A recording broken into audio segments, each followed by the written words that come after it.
નમસ્કાર મિત્રો, હું ડૉક્ટર મોહિત ગોસ્વામી, આસિસ્ટન્ટ પ્રોફેસર તરીકે સરદાર પટેલ યુનિવર્સિટીમાં ડિપાર્ટમેન્ટ ઓફ એજ્યુકેશનમાં ફરજ બજાવું છું. IITE દ્વારા શરૂ કરવામાં આવેલ ઇનિશિયેટિવ શિક્ષાર્થમાં આપ સર્વેનું હાર્દિક સ્વાગત છે. આજનો આપણો વિષય છે માનસિક સ્વાસ્થ્ય. તો સૌપ્રથમ તો માનસિક સ્વાસ્થ્ય ભણવું as a teacher or as a parent આપણા માટે શા માટે જરૂરી છે? શું જરૂરિયાત છે? શા માટે આપણે અભ્યાસમાં બીએડના અભ્યાસક્રમમાં માનસિક સ્વાસ્થ્ય ભણવું જોઈએ? તો જવાબ આપણે ગોતવાનો પ્રયત્ન કરીએ તો આપણને બધાને ખબર છે, ગુજરાત સરકારના પરિપત્ર મુજબ હમણાં થોડા જ સમયમાં આપણે બધા જ સ્કૂલ્સ અને કોલેજીસ શરૂ કરવા જઈ રહ્યા છીએ. તો લાસ્ટ ટાઈમ આપણે ફિઝિકલી વિદ્યાર્થીઓને મળેલા ફેબ્રુઆરી 2020માં અને હવે આવવાના છે ફેબ્રુઆરી 2021માં. તો શું આ બંને કક્ષાઓ સમાન છે? આ બંને પ્રકારના વિદ્યાર્થીઓની પરિસ્થિતિ સરખી છે? જવાબ આપણને ચોક્કસથી નામાં મળશે. કારણ કે અત્યારના સમય પ્રમાણે આપણે વિશ્વને બે સમયમાં ફાટા પાડી શકીએ, before Covid and after Covid. તો આફ્ટર કોરોના જેવી મહામારી પછી જ્યારે 1 વર્ષ પછી વિદ્યાર્થીઓ પાછા પરત ફરે છે વર્ગખંડમાં, તો શું એની માનસિક પરિસ્થિતિ પહેલાં જેવી જ છે કે એમાં કંઈ ડિફરન્સ છે?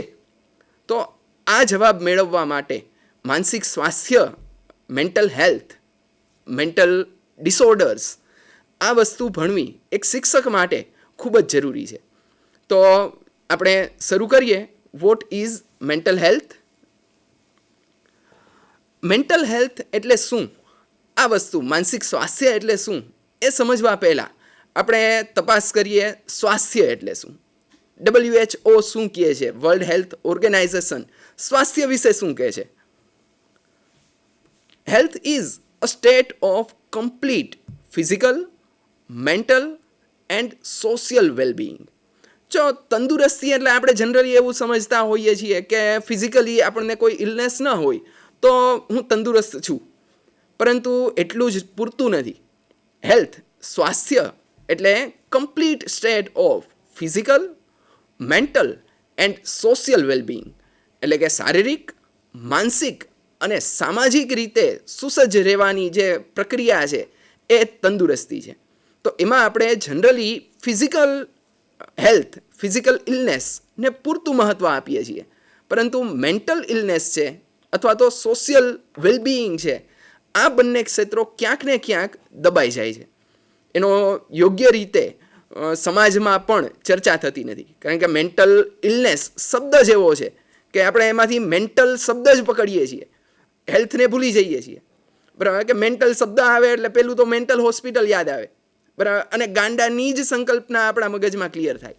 તો મેન્ટલ ડિસઓર્ડર્સ, મેન્ટલ હેલ્થ એ માત્ર આટલા પૂરતું મર્યાદિત નથી. અને એ કોઈ મેન્ટલ ઇલનેસ હોવી એ કોઈ મોટી બીમારી નથી.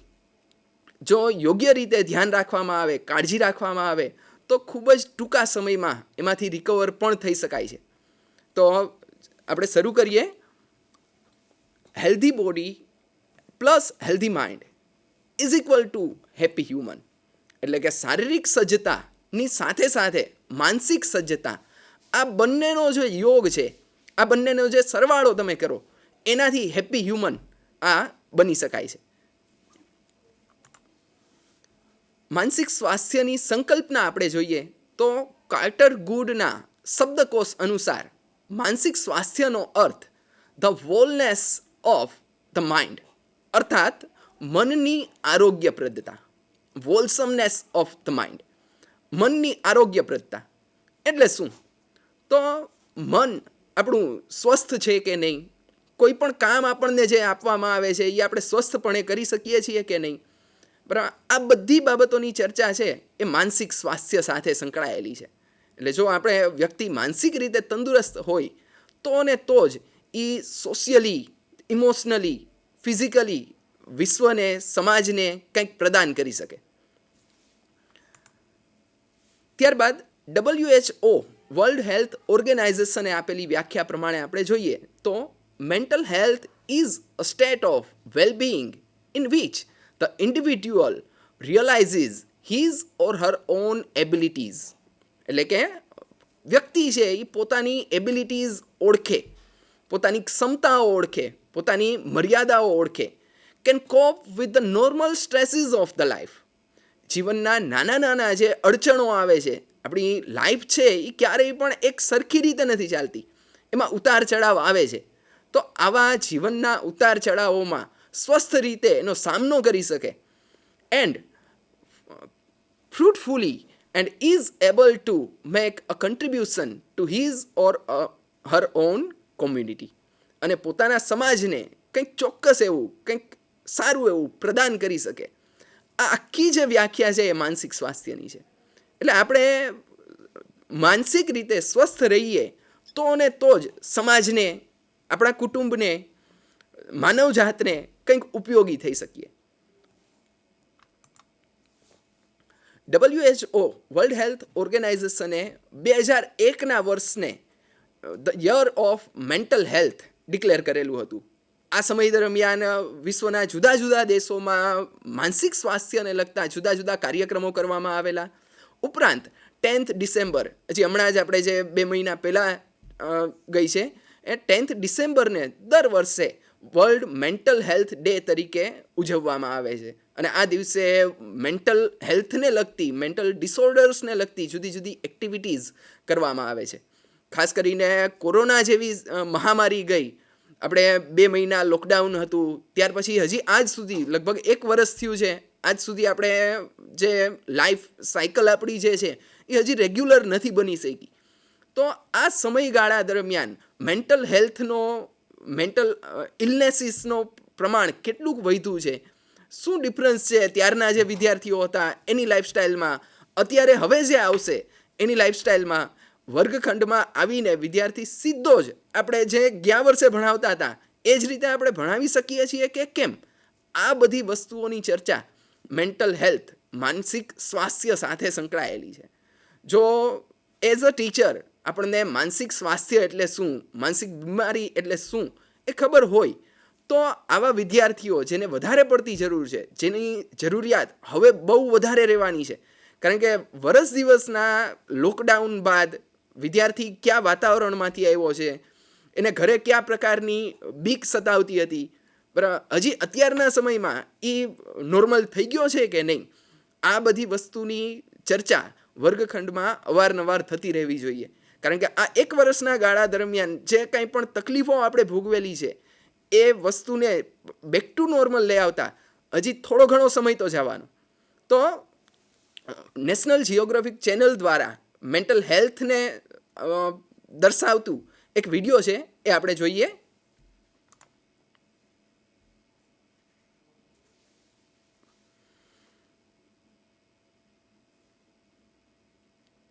લોકડાઉન દરમિયાન આ મેન્ટલ ઇલનેસના કેસીસ છે એ ખૂબ જ ઝડપથી વધેલા હતા, કારણ કે આ સમય દરમિયાન મેન્ટલ ઇલનેસીસ ખૂબ જ ફિઝિકલી આપણને કોરોનાએ ખૂબ જ હાનિ પહોંચાડેલી છે, પણ સાથે સાથે મેન્ટલી પણ સ્ટ્રેસ છે, ફિયર છે, ફોબિયાસ છે, આનું પ્રમાણ પણ સમાજમાં એટલું જ વધેલું છે.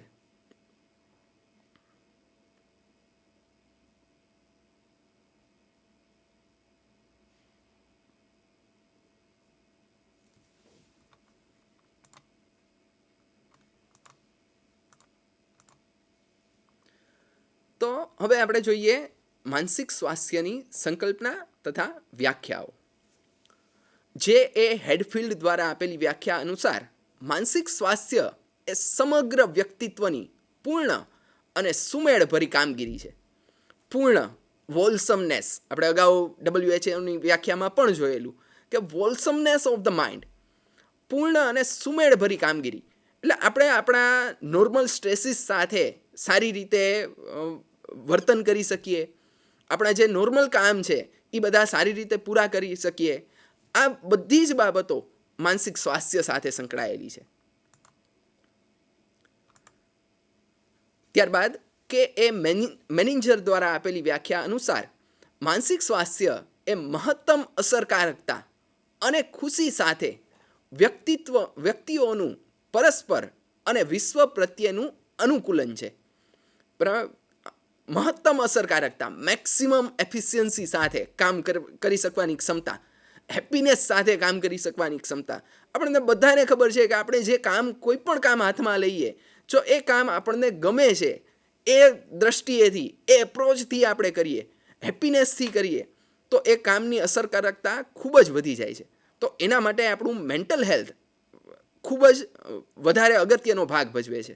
તે સ્વભાવ, બુદ્ધિ અને સમાજ સ્વીકૃત વર્તનોને જાળવવાની ક્ષમતા છે. આપણો સ્વભાવ જાળવી રાખવાની, આપણું જે કેરેક્ટર છે એને કોઈ પણ પરિસ્થિતિમાં, વિકટ પરિસ્થિતિઓમાં પણ આપણો સ્વભાવ જે છે એ એઝ ઇટ ઇઝ જાળવી રાખવાની ક્ષમતા મેન્ટલ હેલ્થ આપણને પ્રદાન કરે છે.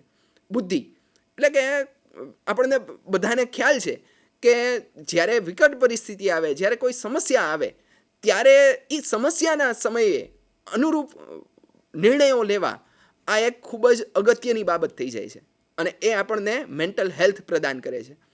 સમાજ સ્વીકૃત વર્તનોને જાળવવાની ક્ષમતા એ મેન્ટલ હેલ્થ છે.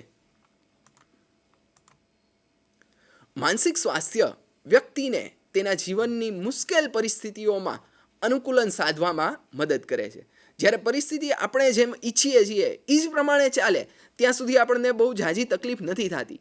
પણ જો ડાયવર્સ કન્ડિશન્સ આવે, જો પરિસ્થિતિ અનુકૂળ ન હોય, આપણે જે માન્યું છે, ધાર્યું છે એ પરિણામ ન આવે, એ સમયે તમે તમારી જાતને સ્ટેબલ રાખી શકો છો કે નહીં, આ વસ્તુ તમારી મેન્ટલ હેલ્થ ઉપર આધાર રાખે છે, તમારા માનસિક સ્વાસ્થ્ય ઉપર આધાર રાખે છે. ત્યારબાદ મેન્ટલ હેલ્થની સાથે સાથે બીજો એક અગત્યનો કન્સેપ્ટ છે માનસિક આરોગ્ય. બરાબર, હેલ્થ એન્ડ હાઇજીન. તો એના માટે સૌથી પહેલાં તો આપણે સમજીએ કે what is the difference between health and hygiene. Health એટલે શું? તો આપણે ફિઝિકલી વેલ છીએ, કોઈ તંદુરસ્તી, કોઈ નાદુરસ્તી નથી, કોઈ બીમારી નથી, તો એ હેલ્થ છે. I can say that I am healthy, but am I hygiene, am I hygienic? તો એના માટે, એ પ્રશ્નનો જવાબ મેળવવા માટે હાઇજીન ઇઝ, આપણે માનસિક રીતે બીમાર ન થઈએ, બરાબર, રોગો ન આવે, એના માટે આપણે જે કાર્યો કરીએ, અગમચેતી રૂપેના જે પગલાં ભરીએ, એ હાઇજીન છે. અત્યારે કોરોનાએ આપણને હાઇજીન વિશે પણ ખૂબ જ વધારે વિચારતા કરી દીધા છે. લગભગ દરેક ઘરોમાં ઉકાળાઓ, નાસ લેવી, આ બધી ક્રિયાઓ જે થતી હતી એ હાઇજીનનો એક ભાગ છે. બરાબર, કે બીમારી ન થાય એની અગમચેતી રૂપે જે આપણે પગલાં ભરીએ છીએ એ છે હાઇજીન. તો સેમ રીતે આપણે જોવા જઈએ તો માનસિક આરોગ્ય, મેન્ટલ હાઇજીન, એ મેન્ટલ હેલ્થથી કઈ રીતે અલગ પડે છે? તો WHO જે વ્યાખ્યા આપેલી છે એના પ્રમાણે એને સ્ટ્રેસ એના ઉપર, ભાર વધારે એના ઉપર મૂકેલો છે કે માનસિક આરોગ્ય એટલે માત્ર માનસિક બીમારીની ઉણપ નહીં. તમને માનસિક બીમારી નથી એટલે એવું ન કહી શકાય કે તમે મેન્ટલી હાઇજીન છો, મેન્ટલી હેલ્ધી છો, બરાબર.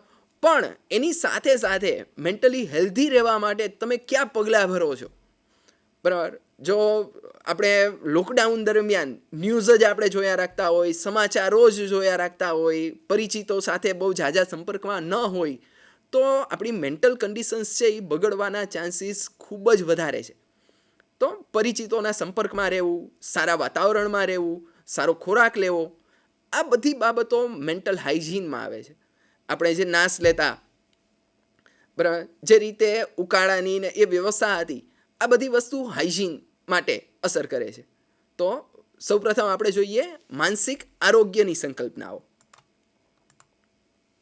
માનસિક આરોગ્ય એ વિજ્ઞાન છે જે માનસિક બીમારી અટકાવવાના પગલાં લેવા માટે, બરાબર, કે મિઝર્સ કયા પ્રકારના પગલાઓ? તો માનસિક બીમારી ન થાય, માનસિક રીતે આપણે બીમાર નથી, પણ જેમ મેન્ટલ હેલ્થી અત્યારે છીએ એવા ને એવા મેન્ટલ હેલ્ધી રહીએ, એના માટે કયા પ્રકારના અગમચેતી રૂપના પગલાં લઈ શકાય?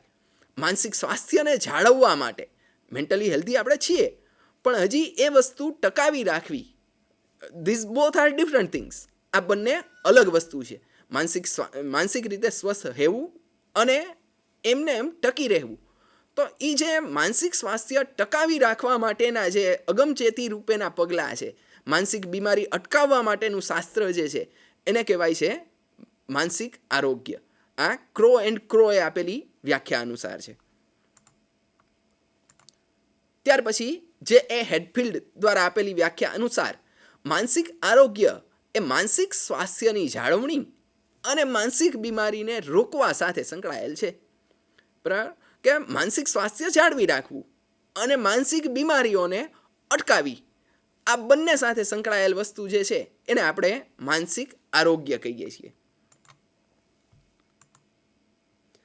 અમેરિકન મનઃચિકિત્સા વિષયક સંઘના મતે માનસિક આરોગ્ય પૂર્વ સારવાર વડે માનસિક બીમારીઓની ઘટનાઓ ઘટાડવા અને માનસિક સ્વાસ્થ્યને વેગ આપવાના ઉપાયો ધરાવે છે. માનસિક બીમારીઓની ઘટનાઓ ઘટાડવા માટે અને માનસિક સ્વાસ્થ્યને વેગ આપવા માટેના ઉપાયો જે છે એ આપણને માનસિક આરોગ્ય બતાવે છે પૂર્વ સારવાર વડે. બરાબર, પ્રી સ્ટેપ્સ, અગમચેતી રૂપેના પગલાં, કે માનસિક રીતે આપણે બીમાર ન થઈએ એના માટે કઈ કઈ વસ્તુઓ કરવી.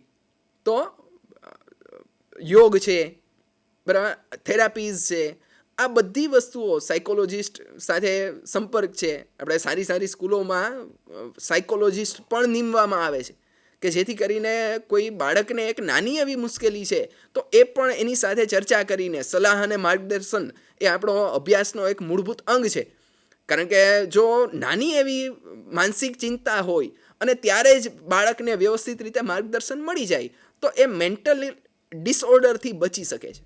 અથવા તો જે બાળક મેન્ટલી ડિસઓર્ડર્ડ હોય, જેને ખૂબ જ નાની નાની વાતોમાં ખૂબ જ વધારે ચિંતા થતી હોય, ભય રહેતો હોય, એ બાળકોને જો આ પ્રકારના સેશન્સ મળે અને આ પ્રકારના પગલાઓ એના પર લેવામાં આવે તો એ માનસિક રીતે બીમારીમાંથી પણ બહાર આવી શકે છે.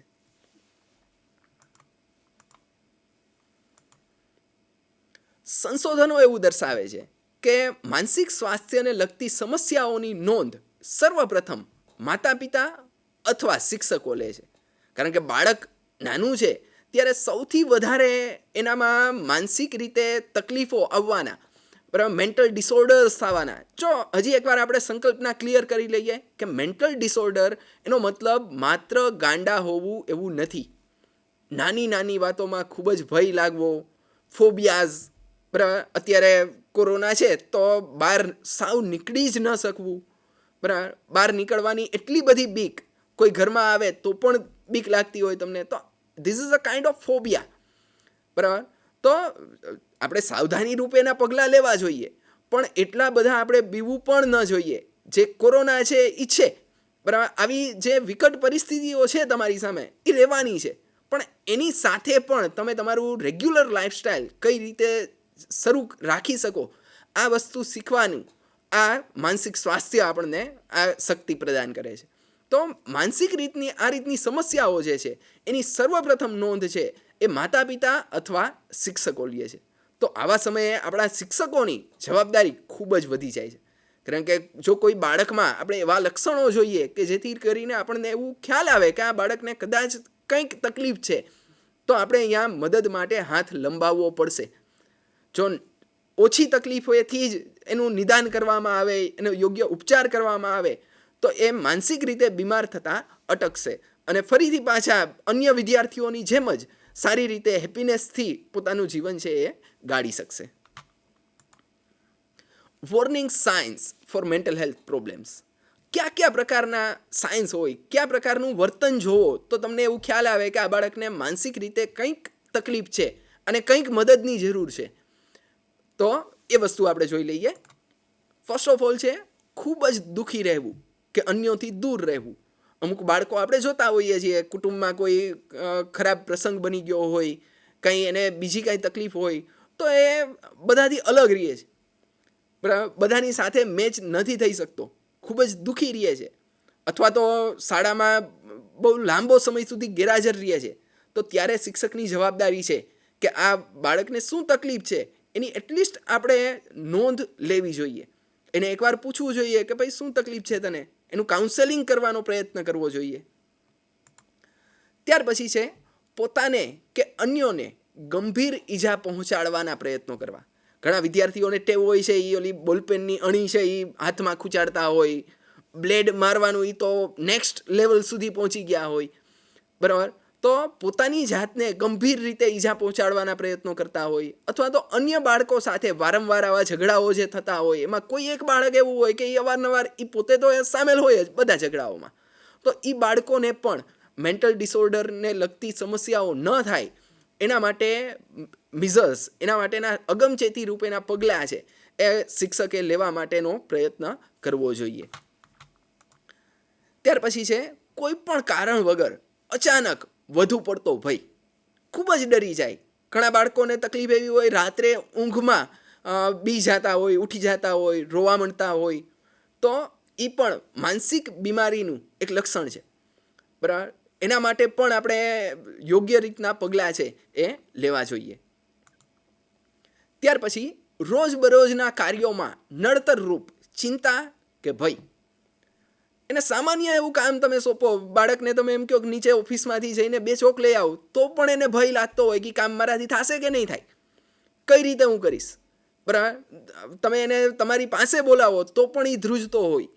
તો એને ગાઈડન્સ એન્ડ કાઉન્સેલિંગથી, એને સલાહ અને માર્ગદર્શન દ્વારા તમે બેક ટુ નોર્મલ, બીજા બધા વ્યક્તિઓની જેમ જ સારી રીતે જીવી શકે આ પ્રમાણેનું તમે વર્તન એની સાથે હૂંફ ભર્યું વર્તન એને મળે, તો એના જે આ સ્વભાવ છે, એનો જે વર્તન છે, એમાં પરિવર્તન લાવી શકાય છે. અને આપણે શિક્ષકનું કામ જ, શિક્ષણનું કામ જ વર્તનમાં પોઝિટિવ ચેન્જ લઈ આવવાનું છે, સારો વર્તનમાં પરિવર્તન લઈ આવવાનું છે.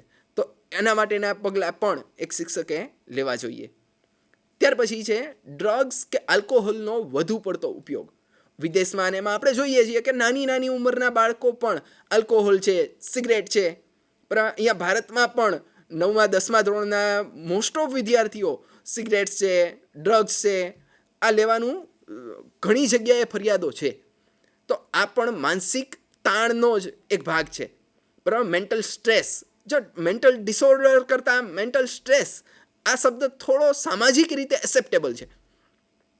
મેન્ટલ ડિસઓર્ડર એટલે આપણે સીધું હાઈએસ્ટ સ્ટેજ જ માનીએ છીએ. બરાબર, શરદી હોવી, ઉધરસ હોવી અને COVID-19 હોવું, કોરોના પોઝિટિવ હોવું, આ બંનેમાં જેટલો ભેદ છે એટલો જ ભેદ ગાંડા હોવું અને મેન્ટલ ડિસઓર્ડર હોવું એમાં છે.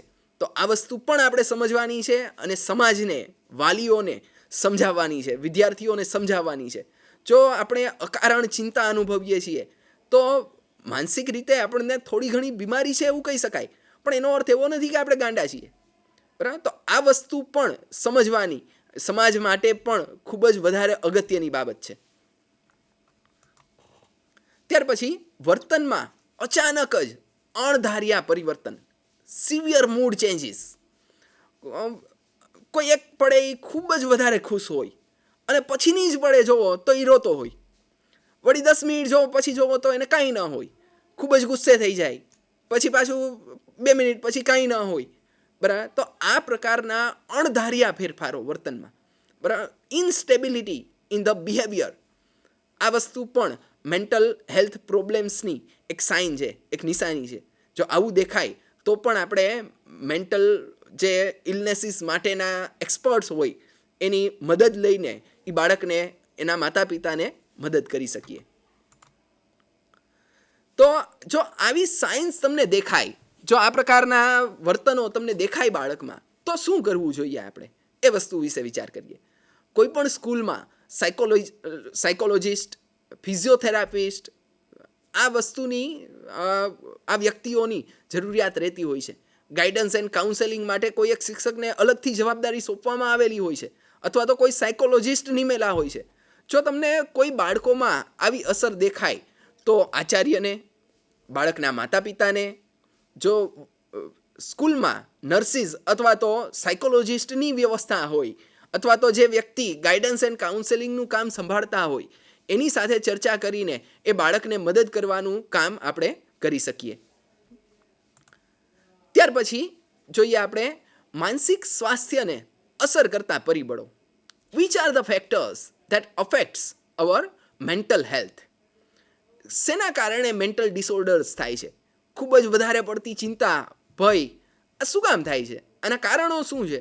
જો કારણ ન જાણીએ તો એના ઉપાયો આપણને મળી શકે નહીં. તો કારણો આપણે જોઈએ કે which are the factors that affects our mental health. તો પહેલું એમાં કારણ છે આત્મસન્માન, સેલ્ફ એસ્ટીમ. સેલ્ફ એસ્ટીમ આપણા માનસિક સ્વાસ્થ્યને કઈ રીતે અસર કરે છે એ જોઈએ આપણે. જો કોઈ બાળક લો સેલ્ફ એસ્ટીમ ધરાવે છે, એને પોતાના પ્રત્યે આત્મસન્માન થોડું ઓછું છે, આના કારણો શું હોઈ શકે? તો એને વારંવાર ખીજાયા રાખવું, એને નીચું દેખાય એવા પ્રયત્નો કરવા, કોઈ વિષયમાં એની શૈક્ષણિક સિદ્ધિ ઊંચી નથી આવતી તો એને વર્ગની સામે ખીજાવવું, બરાબર, બીજા બાળકો દ્વારા એની મસ્તી મજાક ઉડાડવામાં આવે, તો એને લીધે બાળકનું સેલ્ફ એસ્ટીમ જે છે એ ડાઉન જાય છે. જો સેલ્ફ એસ્ટીમ લો હોય તો શું થાય? તો નેગેટિવ થોટ્સ આવે, નકારાત્મક વિચારો એના મગજમાં આવતા થઈ જાય. એના કારણે high anxiety and poor performance, ખૂબ જ વધારે ચિંતા થાય અને પરફોર્મન્સ ડાઉન થતું જાય. આપણને બધાને ખ્યાલ છે કે જો ચિંતા વધારે હોય, નેગેટિવ થોટ્સ હોય, સેલ્ફ એસ્ટીમ ઓછો હોય તો પરફોર્મન્સ છે એ હંમેશા ડાઉન જ રહેવાનું. જો તમારો આત્મવિશ્વાસ પ્રબળ હોય તો અને તો જ તમે સારું પરિણામ મેળવી શકો છો. તો high anxiety and poor performance એમાં પરિણમે છે. એના કારણે ફેલિયર, જો પરફોર્મન્સ તમારું સારું ન જાય તો તમને સફળતા નથી મળવાની, નિષ્ફળતા મળવાની છે.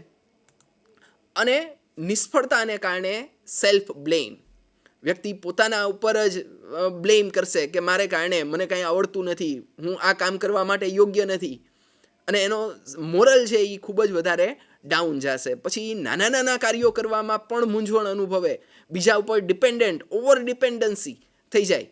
આ પરિણામ છે એ લો સેલ્ફ એસ્ટીમને લીધે આવી શકે. એના કોન્ટ્રાસ્ટમાં આપણે જોઈએ તો હાઈ સેલ્ફ એસ્ટીમ, જે બાળકનું મોરલ છે એ ખૂબ જ ઊંચું છે, આત્મસન્માન ખૂબ જ વધારે છે એને પોતાની જાત પ્રત્યે, તો શું થઈ શકે?